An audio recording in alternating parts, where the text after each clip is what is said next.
Assalamualaikum warahmatullahi wabarakatuh. Perkenalkan, saya Ladira Salvadasta dengan NIM 2130111066.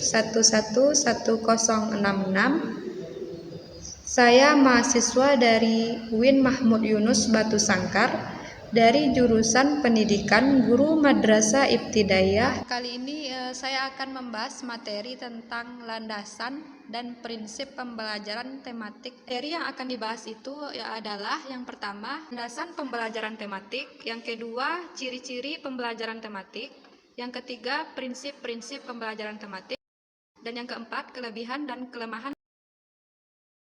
Baiklah, kita akan membahas materi yang pertama, yaitu tentang landasan pembelajaran tematik. Nah, apa saja landasan pembelajaran tematik itu? Yang pertama yaitu landasan filosofis. Landasan filosofis ini sangat dipengaruhi oleh 3 aliran filsafat, yaitu progresivisme, konstruktivisme, dan humanisme. Yang kemudian landasan psikologis. Landasan ini berkaitan dengan psikologi, perkembangan peserta didik, dan psikologi belajar. 3 itu landasan yuridis. Dalam pembelajaran tematik ini berkaitan sebagai kebijakan atau peraturan yang mendukung pelaksanaan pembelajaran tematik di sekolah dasar. Nah, setelah materi tentang landasan, yaitu saya akan menjelaskan tentang ciri-ciri pembelajaran tematik. Ciri-ciri pembelajaran tematik ini sangat berbeda dengan ciri-ciri pembelajaran lainnya.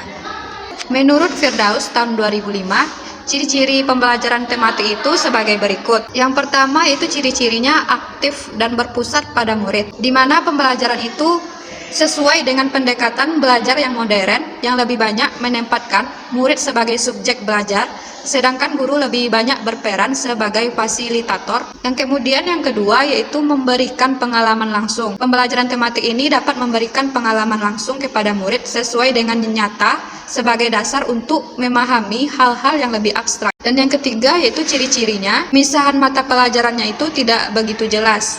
Fokus pelajarannya itu kepada pembahasan tema yang paling dekat berkaitan dengan kehidupan murid. Kemudian penyajian konsep dari berbagai mata pelajarannya itu, murid mampu memecahkan masalah-masalah yang dihadapi dalam kehidupan sehari-hari. Kemudian bersifat fleksibel, di mana guru dapat mengaitkan bahan ajar dari satu mata pelajaran dengan mata pelajaran yang lainnya, bahkan mengaitkannya dengan kehidupan murid dan keadaan lingkungan di mana sekolah dan murid itu berada. Pembahasan selanjutnya yang akan kita bahas yaitu tentang prinsip-prinsip pembelajaran tematik. Adalah yang pertama, prinsip penggalian tema. Dalam prinsip ini, tema-temanya saling tumpang tindih dan ada kaitannya menjadi target utama dalam pembelajaran.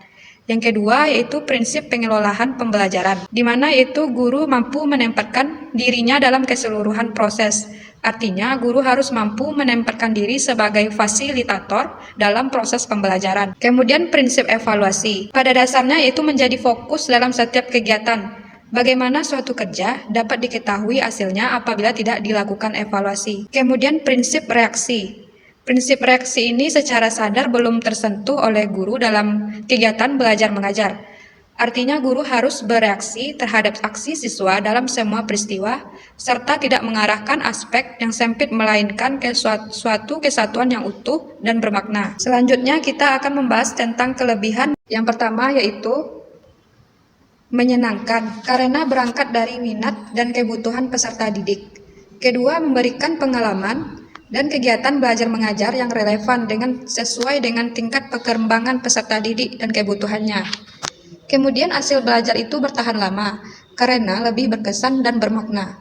Kemudian dapat mengembangkan keterampilan berpikir peserta didik dalam persoalan yang dihadapinya. Kemudian dapat menumbuhkan keterampilan sosial melalui kerjasama, di mana peserta didik dapat bekerja sama antar temannya. Kemudian peserta didik dapat memiliki sikap toleransi, komunikasi, dan tanggap terhadap gagasan orang lain. Apa saja kelemahan dalam pembelajaran tematik? Nah, misalnya pembelajaran tematik ini sering terjadi apabila dilakukan oleh guru tunggal. Misalnya seorang guru kelas kurang menguasai secara mendalam penjabaran tema, sehingga dalam pembelajaran tematik akan merasa sulit untuk mengaitkannya dengan tema dengan materi pokok setiap mata pelajaran. Nah, di samping itu, Jika skenario pembelajaran tidak menggunakan metode yang inovatif, pencapaian standar kompetensi tersebut tidak akan tercapai karena akan menjadi sebuah narasi yang kering tanpa makna.